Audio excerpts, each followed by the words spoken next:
In this video, I'm going to walk you through Lovart AI, not as an image generator, but as a full AI design agent. I've been using it heavily with detailed production-grade prompts, the kind you'd normally write if you actually cared about lighting, layout, hierarchy, and brand tone. And I want to show you what actually makes this different.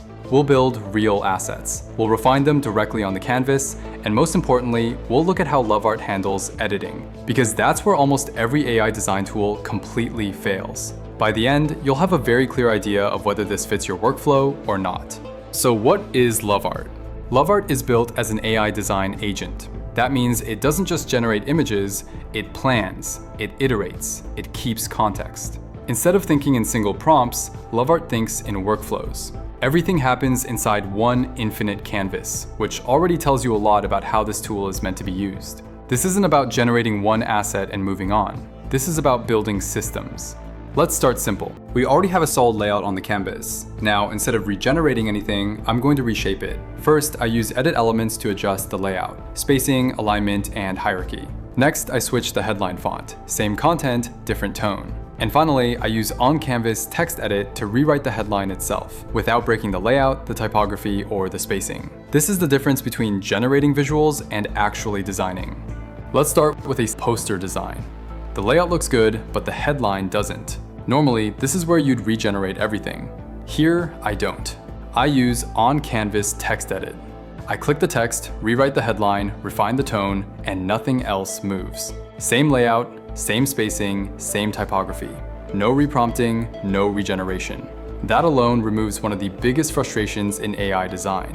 This next change isn't about layout, it's about style. So instead of edit elements, I use touch edit. I hold Command and click directly on the product. Now I can change the product's material, finish, and overall style, without touching the rest of the image. Same composition, same lighting, just a different product identity. This is where Lovart stops feeling like an AI tool and starts feeling like a design surface. Let's push touch edit further.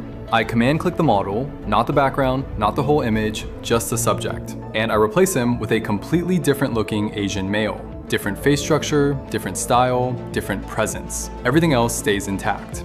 And now I take this same result and convert it into motion. This isn't image generation anymore, this is controlled transformation, from subject swap to video without rebuilding the scene. Last case, a layout that works on desktop but needs to be adapted for social. I reuse the same design. I resize elements, shift hierarchy, rebalance spacing, all with edit elements. What I end up with is a new format, not a new design. That distinction matters.